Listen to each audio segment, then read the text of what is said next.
오늘 은혜 받으실 하나님의 말씀은 요한복음 15장 4절부터 5절까지의 말씀입니다. 우리 다 같이 합독하시겠습니다. 내 안에 거하라, 나도 너희 안에 거하리라.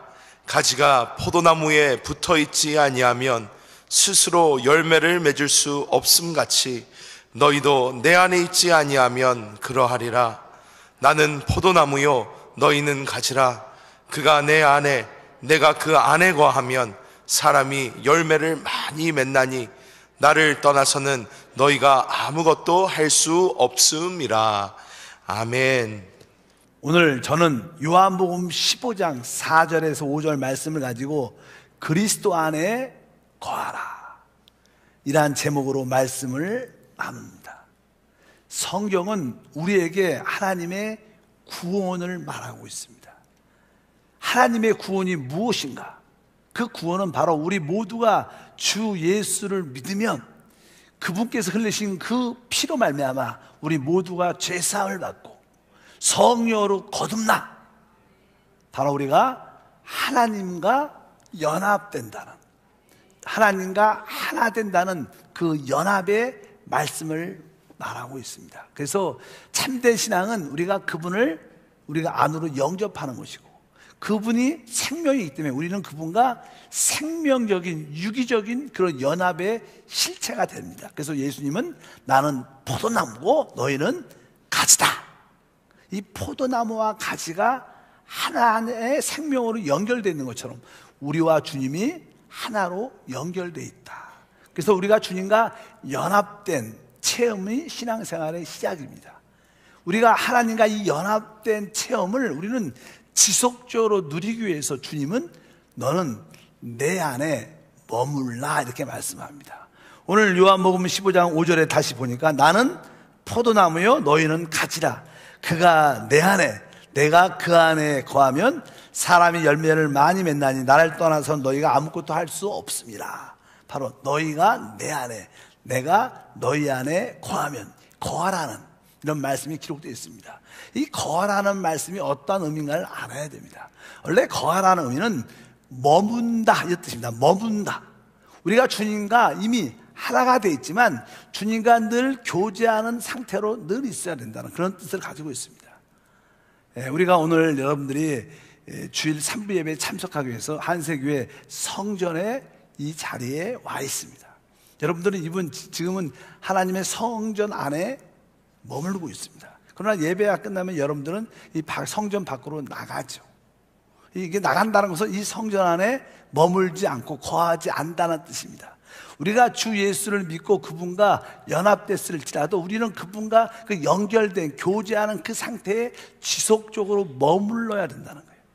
그분께 떨어지지 말고 그분을 붙잡고 있어야 된다 이런 뜻을 성경은 말씀합니다. 그래서 그리스도 안에 거하라는 뜻은 바로 그리스도 안에 머물러야 되고 그분으로부터 떨어지지 말아야 된다. 그래야지 그 생명이 지속적으로 공급될 수 있다.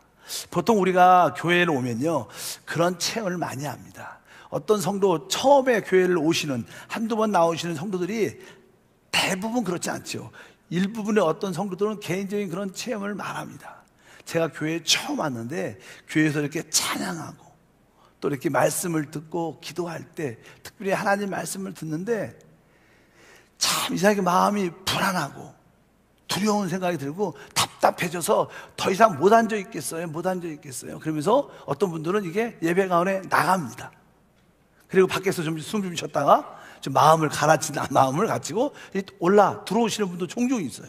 또 어떤 분은 예배 가운데 말씀을 들을 때 찬양할 때 기도할 때 머리가 별로 안 아픈데 여기 앉아있는데 계속 두통이 막 머리가 너무 아파갖고 너무 힘들어서 좀 잠시 나갔다 오는 분도 있어요. 그분들은 사실 이 주님 안에 예배 가운데 주님 안에 머물면서 주님의 생명을 누려야 되는데 사단이 자꾸만 감정적인 어떤 느낌을 자꾸만 줘서 자꾸만 이 자리에서 주님 안에 거하지 못하도록 하는 사단의 역사입니다. 하물며 어떤 분들은요 교회에 이렇게 예배 때 오면 꼭 찬양할 때는 안 졸아요. 근데 하나님 말씀이 이렇게 시작되면 그때 딱 졸기 시작해. 그리고 얼마나 기가 막힌지 설교가 딱 끝나면 눈이 딱 떠져. 그런 분들이 있어요.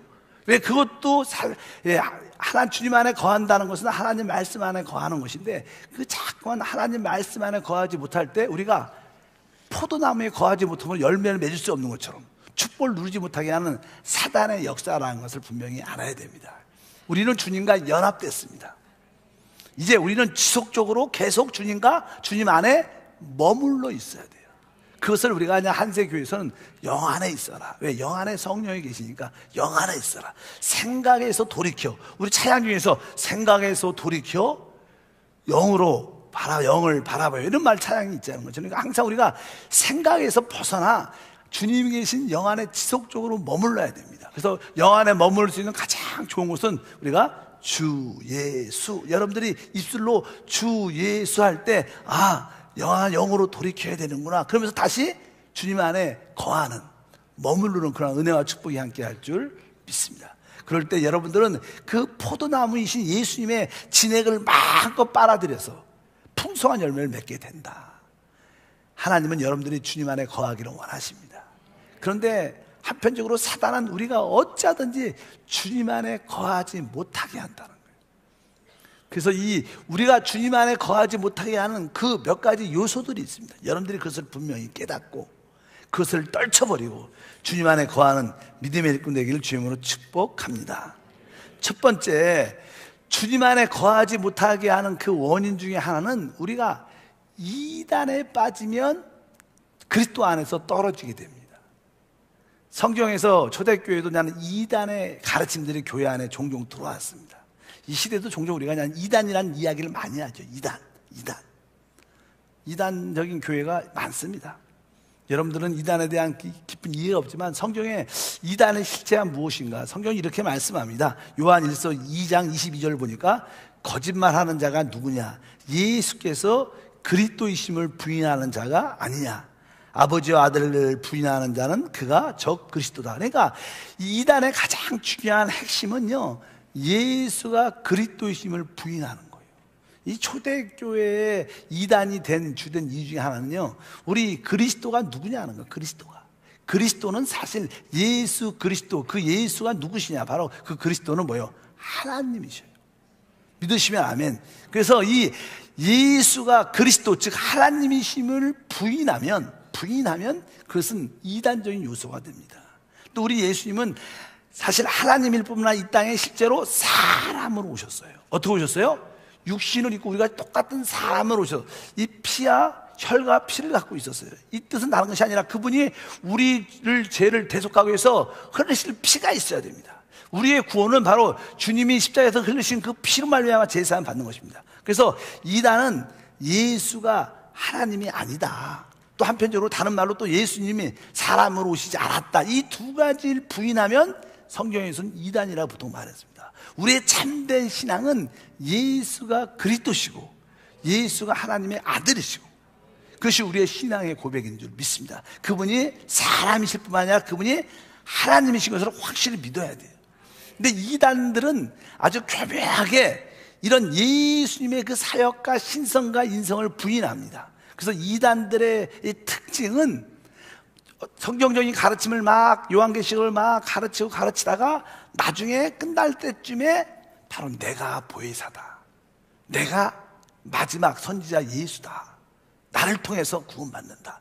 항상 이단들의 특징은요, 처음에는, 원래 이단이란 뜻이 처음엔 갔다가 끝이 다른 거예요. 끝이 다른 거예요. 그러니까 처음에는 공부도 그럴듯하게 하다가 마지막에 이분이 바로 그리스도고 이분이 구원자야. 그래서 꼭 누구 이름을 갖고 와요.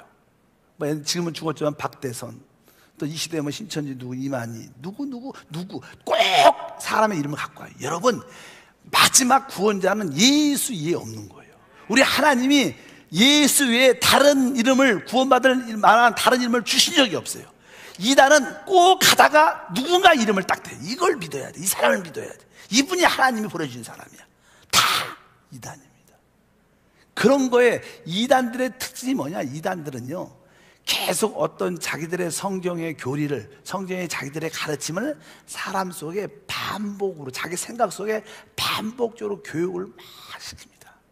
여러분, 사람이 이 생각 속에 반복을 해서 어떤 사상을 받아들이게 되면 그것이 처음에는 안 믿어지다가 몇 번 반복이 딱 돼갖고 생각에 딱 bek히면 그것이 그때부터 믿어지게 돼 있어요. 그래서 이 이단들은 똑같은 이야기를 자꾸만 반복합니다. 우리는 참된 신앙이 뭔지 아십니까? 우리는 살아계신 하나님의 아들 예수 그리스도를 믿어요.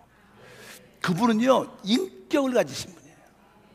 뭐 여러분, 제가 여러분을 지금 자세하게 보고 있어요. 보이잖아요? 대화도 할 수 있고, 또 여러분도 저를 보고 대화할 수 있습니다. 우리에겐 예배가 끝나면 서로 인격적인 교제가 있는 거예요. 우리는 진짜 보이지 않지만 우리와 함께 하시고 우리 안에 계신 예수님을 진짜 믿는 거예요. 진짜 살아계신 하나님을 믿는 거예요. 그러나 이단들은 그런 하나님이 없고 교리 지식만 있어요. 믿으시기를 바랍니다. 그들은 지식을 가르쳐서 그 지식을 따라 믿게 하는 거예요. 그래서 그들에게 가르침이 중요합니다. 반복적인 가르침. 그들의 특징 끝이 뭐예요? 바로 누군가를 이름을 대서 이 사람이 바로 메시아다, 이 사람이 그리스도다, 이 사람을 믿으면 된다, 꼭 예수 외에 다른 것을 꼭 붙입니다. 그런 것을 이단이라 그래요. 이단에 붙잡히게 되면 살아계신 하나님 예수를 누리지 못하게 돼요. 왜? 거기에 붙잡히고 거기에 생각이 빠지니까. 그래서 여러분들이 모든 이단 사상에서 벗어날 수 있는 여러분들의 주님을 축복합니다. 제가 카자흐스탄에 선교지에 있었을 때 하루는 어떤 청년이 왔어요. 북한 청년이에요. 북한 청년. 그래서 그 청년과 함께 3년 동안 저희 집에서 같이 생활을 하면서 신학교 교육을 시켰는데, 제가 좀 많이 물어봤어요. 3년을 살았으니까 얼마나 제가 북한에 대해서 잘 압니까? 저도 오래전에 한번 평양을 갔다 온 적이, 조영기 심장병 건축 때문에 한번 97년에 다 갔다 온 적이 있었는데, 2007년이죠. 2007년. 그때 다른 뜻이 아니라 저도 이 사회주의 국가, 공산주의 국가에 잘 알고, 특별히 나는 북한에서 온 청년하고 이야기를 쭉 하는데, 뭐 종종 우리가 TV가 옛날에 보면 막 김일성이나 김정일이 이렇게 나타나면 막 거기 북한 주민들이 열렬히 환영해요. 막 어떤 사람은 막 울어 막 발발 뛰면서 그런 거 많이 보잖아요. 그래서 제가 물어봤어요. 그거 진짜냐? 어떻게 그렇게 울 수가 있냐? 막 이게 그러니까 그거 진짜라는 거야. 왜? 물어보니까 어릴 때부터 계속 사상교육을 받기 때문에 그들은 어릴 때부터, 유치원부터 어릴 때부터 눈 딱 뜨면 우리의 태양의 신 수상, 그러면 뭐 하나님, 그래갖고 그들한테는 그분이 하나님이에요. 계속 반복을 하니까 그들은 처음에는 그렇게 안 했다, 나중에 그들은 진짜 그들의 하나님이에요. 그러니까 그들은 김일성이나 김정일이 오면, 자기 동네 어디 오면 진짜 하나님을 보는 것 같아요. 그러니까 우리들도 사실 뭐 이렇게 성령의 큰 은혜를 받고 보면 어때요? 우리 감동 받잖아요. 와, 우리 성령께서 오셔갖고 막 은혜도 흘리고 눈물. 그들은 진짜 그런 거예요. 그러니까 그들의 생각의 뿌리를 쫙 내리니까 그것이 감정을 자극해서 진짜로 믿어지는 거예요. 이단들이 그렇게 미혹이 되면 벗어나지 못하는 거예요. 여러분, 우리는 살아계신 인격을 믿는 거예요. 살아계신 그리스도를 믿는 거예요. 어떤 사상이나 특별히 다른 이름을 믿으면 안 되는 거예요. 어떤 것이 좀 가르침일지라도 나중에 누군가를 대면서 이분을 믿으면 구원받는다, 이렇게 말할 때 그것은 이단인 걸 분명히 알아야 될 줄 믿습니다. 두 번째, 우리가 그리스도를 이게 깊이 체험하지 못하는, 그리스도 안에 거하지 못하는 두 번째 이유는, 우리 골로새서 2장 8절 말씀을 한번 읽어보면 이렇게 써 있습니다. 누가 철학과 헛된 속임수로 너희를 사로잡을까 주의하라. 이것은 사람들의 전통과 세상의 초등학문을 따르며 그리스도를 따름이 아니다. 여기 보니까 누가 철학과 헛된 속임수로 너희를 붙잡을까 조심하라. 이런 것들은 다 사람의 전통 혹은 세상의 초등학문. 여기 나오는 건 사람의 전통, 특별히 세상의 초등학문은 세상적인 교육제도를 말해요. 세상적인 교육제도는 진리가 아니죠. 우리도 교육을 받다 어떤 여러 가지 사실을 배우다가 시간이 지나면 그게 아니야, 바뀌었어. 바뀐 세상에 많은 가르치는 지식들은 뭐 몇 년 만에, 몇십 년 만에, 많이 몇백 만에 어떤 것도 바뀌고, 진리가 아니니까 많이 바뀝니다. 그것이 진짜 답이 아닙니다. 여기 특별히 뭐라고 써있냐면 철학과 헛된 속임수. 철학은 어떤 사상을 말하죠. 사상. 그래서 이 철학과 사상은 똑같은 거예요. 사람들의 생각 속에 어떠한 사상을 주입시키는 거. 계속 주입시키면 사람들이 그 사상에 깊이 몰두하게 되면 내 안에 계신 예수님을 잃어버리고 계속 그 사상, 지식을 따라 모든 것을 판단해요.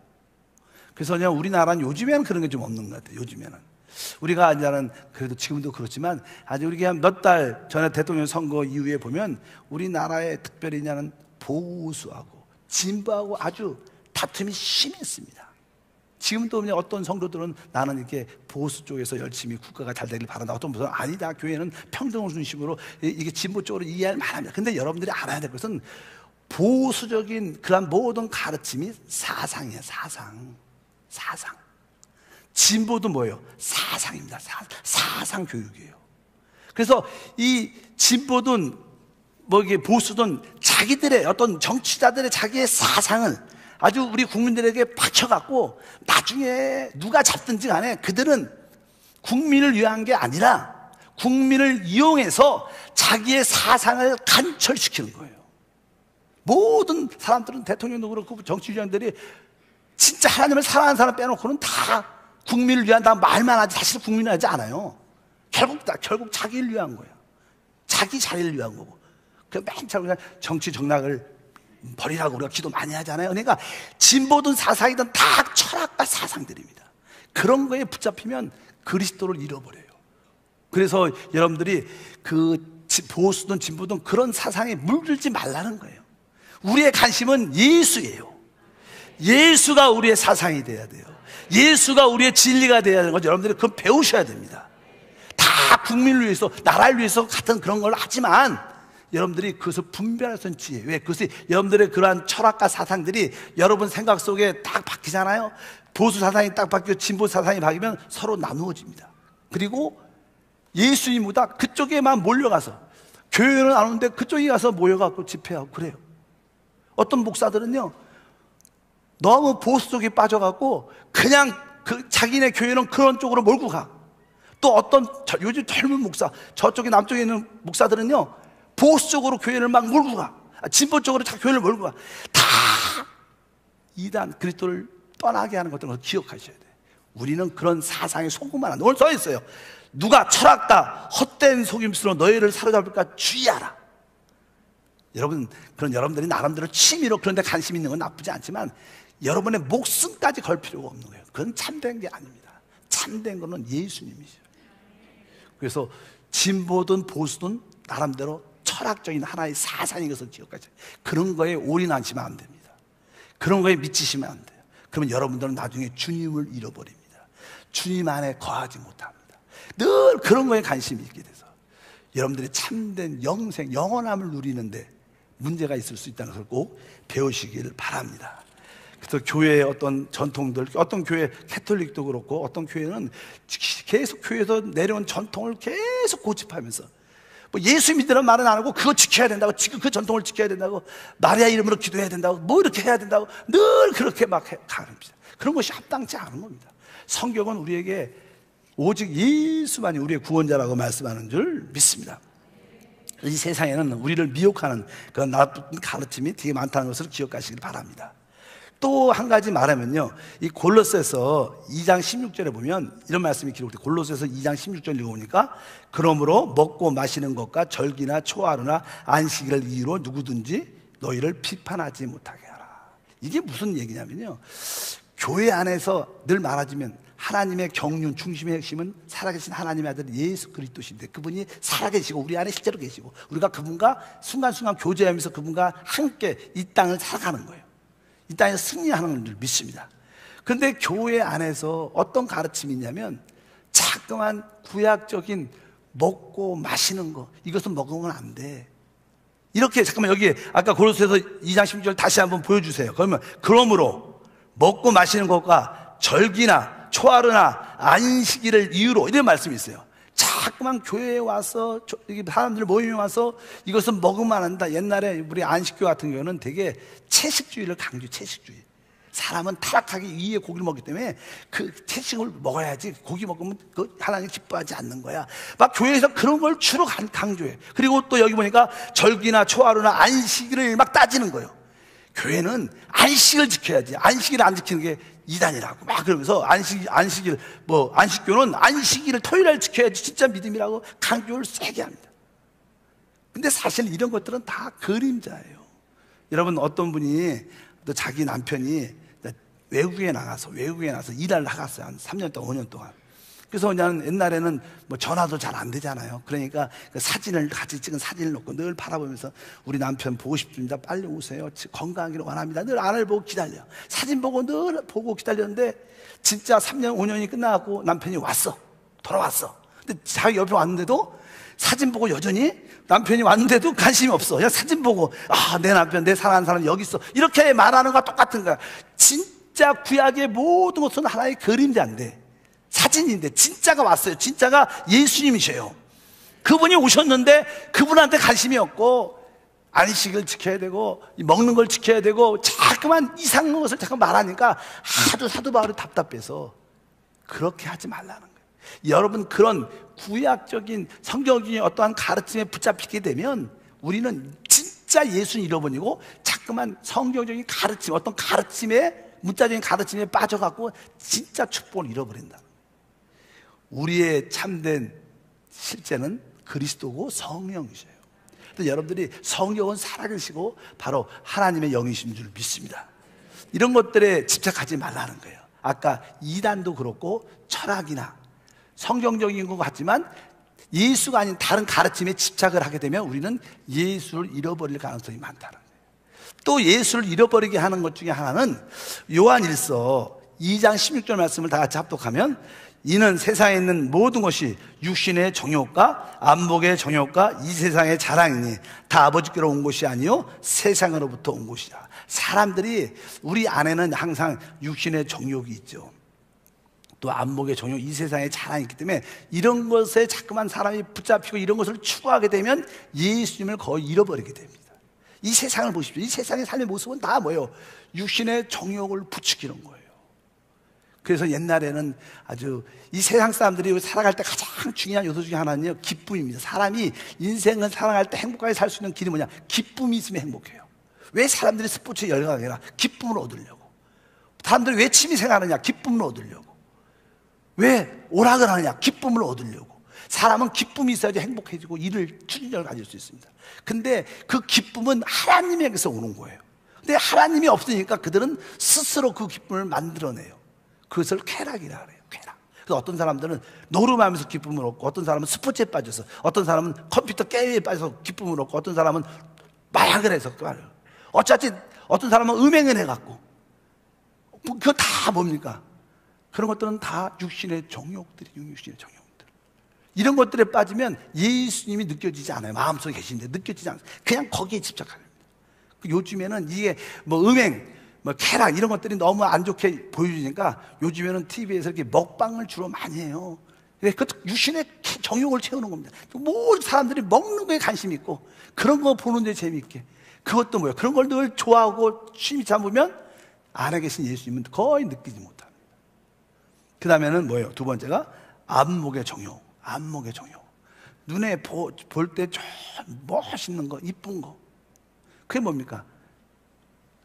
세상에서는 그것을 명품이라 그래요. 명품. 사람들은 남들한테 무엇인가 내가 멋있게 보이려는 명품을 갖는 거예요. 그래서 어떤 청년들은 한번 물어봤어요. 열심히 일을 했고 그 목표가 뭐냐니까 자기는 어떤 명품 가방 하나 갖는 게 꿈이래. 그래서 열심히 아르바이트. 그냥 남들한테, 사람은 속이 명품이 돼야 되는데 그냥 겉에 보이는 명품.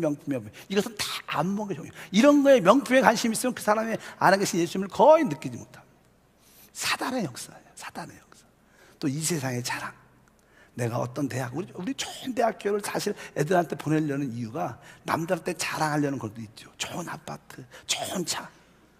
뭐 그렇게 남들한테 보이려는 그런 이 세상의 허영을 따라 사는 것이 다 사단의 역사인데, 이런 것에 붙잡히게 되면 거의 내 안에 계신 예수님을 느끼지 못하고 거의 상실한다는 것을 성경에서 말씀하고 있습니다.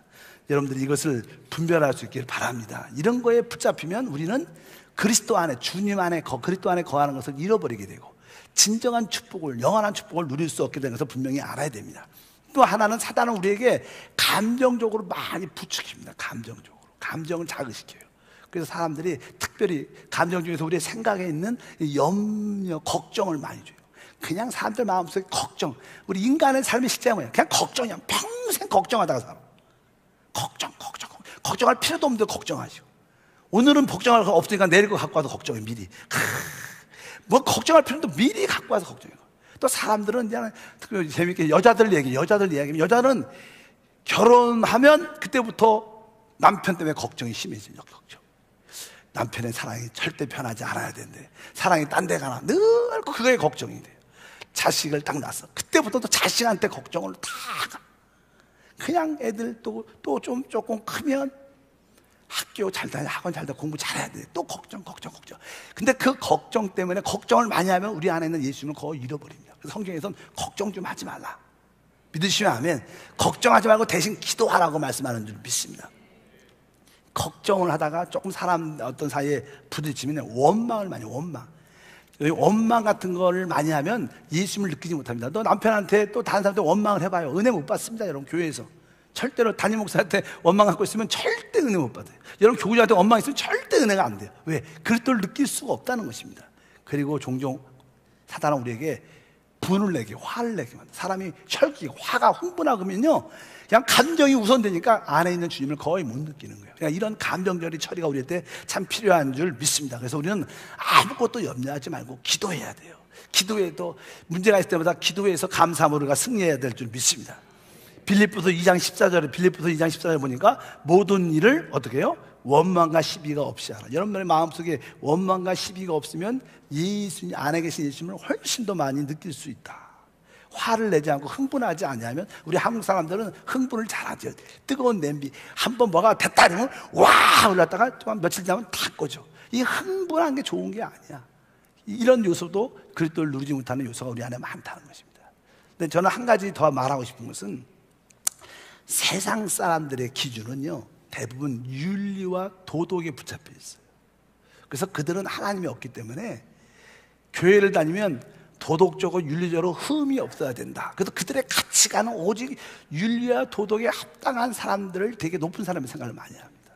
그래서 어떻게 하나님을 참으로 만나지 못한 사람들은 교회를 다니면서 자기의 인격을 수양하고 자기 인격을 개선시키는 목적을 내가 윤리적이고 도덕적으로 뛰어난 그러한 인격을 갖고 그러한 인격을 갖도록 개선하는 이유로 교회를 다녀. 그것이 그럴듯한데 그것은 진짜 짝퉁입니다. 그것은 진짜 신앙이 아니에요. 교회는 도덕과 윤리의 사람이 되기 위해서 다니는 게 아니에요. 교회는 성령의 사람이 되기 위해서 다니는 거예요. 하나님을 기쁘게 하는 사람이 되기 위해서 다니는 거예요. 사람들이 볼 때 기쁘게 하는 사람이 되는 게 아니에요. 우리 분명히 알아야 됩니다. 여러분 세상의 가치관과 교회의 가치관은 확실히 다릅니다. 우리는 세상은 자기 살고 있는 그 나라가 자기 나라지만 우리의 나라는 하나님 나라가 우리의 나라예요. 그래서 분명히 해야 됩니다. 그래서 우리는 하나님 나라를 이끌어오는 성령에 충만한 사람이 돼야 돼요. 우리 교회의 주제가 뭡니까? 성령 충만이에요. 왜? 성령 충만해야 그것이 진정한 하나님의 사람으로 당연하게 우리가 성령이 충만하면 나중에 도덕보다 윤리보다 훨씬 뛰어난 사람, 의로운 사람이 돼요. 그러나 우리 스스로 내가 좋은 인격을 갖기 위해서 훈련하고 개선시키는 그런 모습은 진짜 교회의 모습이 아니에요. 많은 사람들은 그렇게 착각하고 교회를 다녀요. 인격을 수양하러. 인격을 수양하려면 다른 돛단 데 가시는 게 훨씬 나아요. 여기서는 우리는 성령 충만받기 위해서 교회를 다니는 거예요. 그래서 분명히 아시기를 바랍니다. 그래서 자꾸만 사단은 그러죠. 너 교회 구원과 상관없이 인격을 개선하고 아주 윤리와 도덕에 아주 뛰어난 사람이 되도록 또 훈련하고 인격을 다듬어야 된다. 이렇게 속이는 거예요. 이런 것이 진정한 교회가 아닌 것을 기억할 필요가 있다. 우리의 신앙생활은 진짜 성령님과 계속 교제하는 겁니다. 우리 안에 오신 성령님과 열정적으로 뜨거운 교제하기를 저는 축복합니다. 그래서 고린도 후서 13장 13절 읽어보니까 주 예수 그리스도의 은혜와 하나님의 사랑과 성령의 교통하심, 따라합니다. 성령의 교통하심. 성령이 우리 안에 계시는데 우리 안에 계신 성령님과 계속 기도하면서 교제를 하는 거예요. 교제. 우리 안에 계신 성령님이 하나님이시니까 우리 안에 계신 성령님과 기도로 성령님 나와 함께 해주시옵소서. 성령을 호흡합니다. 성령을 마십니다. 성령을 인정하고 환영합니다. 성령과 자꾸만 성령을 함께하면 우리 성령 하나님은 어떤 하나님이냐? 사랑과 빛이셔요. 따라합시다. 사랑과 빛이시다. 여러분들이 여러분 안에 계신 하나님과 교제를 하면 하나님의 사랑을 받게 돼요. 여러분들이 하나님의 사랑이 깨달아질 때 우리는 마음속에 은혜를 느껴요. 야, 하나님이 나를 이렇게 은혜로 지켜주셨구나. 그러니까 사랑이 깨달아질 때 은혜를 깨닫게 되고 또 하나님은 빛이시기 때문에 여러분들이 하나님과 교제하다가 빛을 받게 되면 빛은 참된 것을 볼 수 있게 해요. 빛은 진리를 알게 합니다. 진리는 뭐예요? 참된 거, 변치 않는 거. 야, 인생의 의미가 이거구나. 빛이 올 때 우리는 참된 것, 영원한 것을 보게 되고 영원한 것을 추구하는 믿음의 사람이 되는 거예요. 여러분 모두가 사랑과 빛으로 충만해서 진짜 은혜가 무엇이고 참된 영적인 실제가 무엇인가 분명히 알아야 돼요. 그래서 우리는 참된 것을 빛을 받아서 가진 사람은, 깨달은 사람은 세상 것에 연연하지 않아요. 왜? 이 세상도 정욕도 다 지나갑니다. 그러나 하나님의 뜻을 행하는 자는 영원히 거한다고 말씀했어요. 그래서 우리가 성령의 교통하심을 우리가 알아야 돼요. 성령과 깊이 교통하면요, 그런 사랑과 빛이 깨달아지고 하나님의 은혜와 참된 것이 깨달아지면서 우리 하나님이 내 안에 집을 짓구나, 하나님 내 안에 깊이 뿌리를 내리기를 원하시구나, 그것을 알고 하나님의 집이 우리 집안에, 우리 마음 안에 거한 줄 믿습니다. 성경은 요한복음 14장 23절 이렇게 말씀합니다. 다 같이 합독하면, 예수께서 대답해 이르시되 사람이 나를 사랑하면 내 말을 지키리니 내 아버지께서 그를 사랑하실 것이요 우리가 그에게 가서 거처를 그와 함께 하리라. 여기 참 말씀이 표현하기 어렵죠. 그에게 가서 뭐라 그래요? 거처를 그와 함께 하리라. 누가? 오늘 말씀에 사람이 나를 사랑하면 아버지의 사랑이 그와 함께 할 것이고 우리가 그에게 가서 그와 거처. 이 말은 쉬운 말로 우리가 주님을 사랑하면 주님이 우리 마음에 집을 짓는다는 거예요. 거처는 집을 짓는다는 거예요. 하나님이 우리 안에, 하나님이 집을 줘서 하나님이 우리 안에 닦고 계신다는 거예요. 하나님이 우리 안에 뿌리를 내리시면 여러분들이 하나님이 항상 있음이 느껴지는 거예요. 여러분 안에 하나님 집이 약하면요, 하나님 계신 것 같기도 하고 안 계신 것 같기도, 살아계신 것 같기도, 죽은 것 같고 그렇게 느껴요. 그런데 여러분들 하나님이 내 안에 집을 탁 져서 그분이 확실히 계시면 하나님의 함께 하심을 마음껏 누려요. 그것이 뭐예요? 믿음이죠. 그럴 때 우리에게 승리의 축복과 은혜가 함께 할 줄 믿습니다. 오늘 주님께서 말씀합니다. 내 안에 거하라고, 내 안에 머물러 있으라고 말, 머물러 있으라고. 우리는 신앙생활은 계속 우리 안에 계신 주님 안에 머물러 있어야 돼. 나가지 말고, 그분 같은 떠나지 말고 자꾸만 이단이나 철학적인 어떤 사상에 붙잡혀서 그런 거에 빠져서 그런 데 가지 말고 너는 내 안에 거하라. 주의 말씀 안에, 성령 안에 거하기를 축복합니다. 그러면 여러분 안에 놀라운 일, 하나님의 역사하심을 마음껏 누리게 될 것을 믿습니다. 기도하겠습니다. 하나님 아버지 감사합니다. 다시 한번 주께서 내 안에 거하라고 말씀합니다. 그럴 때 하나님의 놀라운 열매를 누리게 됨을 믿습니다. 주 예수 이름으로 기도합나이다. 아멘.